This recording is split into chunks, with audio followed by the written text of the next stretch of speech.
Hey guys, and welcome back. Be sure to check out stumpthespread.com, linked in the video description, to access all of our college football picks. We had quite a bit of success last week, going 8-3 against the spread on all of our plays that you can get, again, over at our main website, stumpthespread.com, linked in the video description, and subscribe to our YouTube channel to continue to get all of our college football pick video plays. So heading into today's action, just one matchup on the board to talk about. That's this contest here between the Temple Owls and the South Florida Bulls. We don't have a huge lean on this one, but we are going to give our take on where we think the better betting value is going to be against the spread. Right now, South Florida sitting at about 19.5 point favorite, so just under about 3 total touchdowns that Vegas thinks South Florida has the advantage here against the road team Temple. So on the year, Temple, even though they are 2-1, they haven't had a lot of success in their toughest matchup, which was their opener on the road against Notre Dame. The Owls really struggled, losing that one by a final of 16-49, and the Owls could find themselves in a situation here against South Florida where they run into some similar deficiencies. Notre Dame has a very dangerous dual threat quarterback as well as South Florida, but South Florida's dual threat quarterback a little bit more experienced and seasoned. Going to be a tough matchup here for the Owls, but in their last 2 outings, they're coming off back-to-back wins at home, albeit against UMass and Villanova, which aren't the toughest teams by any stretch of the imagination on the Owls' schedule. This is a Temple team that isn't the same threat that we've seen out of Temple in recent years. Their head coach obviously going over to Baylor and making that transition to having a new head coach.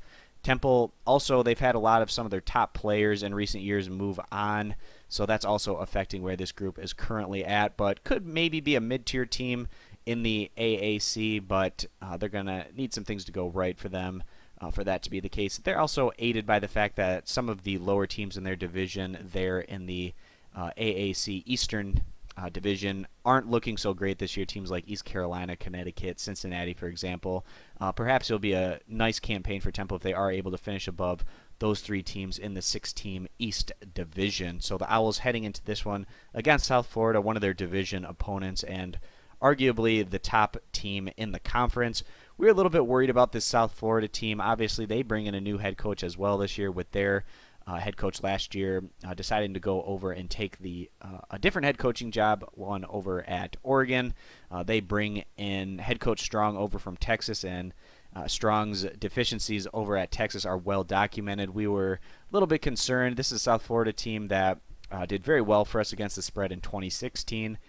We were afraid that Strong was going to alter this offense in a way to where they wouldn't be able to capitalize on some of their strengths, and although the Bulls don't look quite as good offensively, at least so far this year, as they had in terms of the lethality and just the dangerous components of their offensive unit, as opposed to the 2016 version of this group, they've still been able to put up some respectable offensive numbers nonetheless. In their opener, getting past San Jose State on the road by a final of 42-22, and then not looking great in Week 2 against Stony Brook, picking up the win 31-17.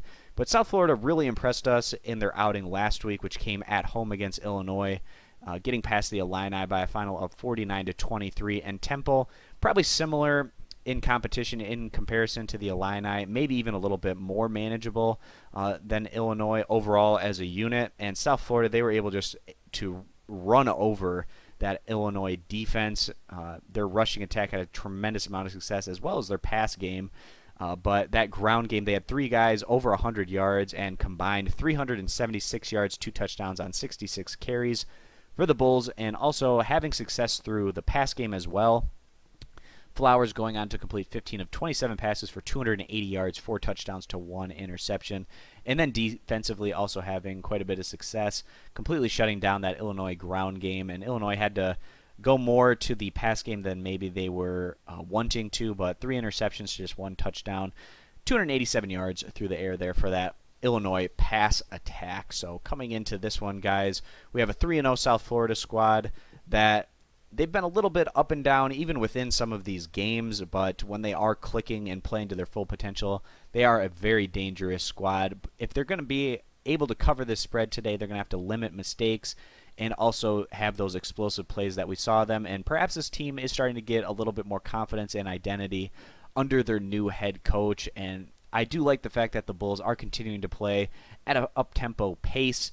Charlie Strong not trying to change the formula too much here, go with what works with this veteran team that's currently ranked in the top 25 and going to have a good shot at going on to win the East Division here in the AAC this year. So Temple, they are coming off back-to-back wins, but they are against very manageable competition, and their one game that was on the road against tough competition, they were very ineffective and run through. So heading into this one, we do feel like there is a better case to be made for siding with the home team. South Florida just looking so dominant on their home field in their midweek matchup last week against Illinois, and against arguably an even more manageable opponent here with Temple coming in.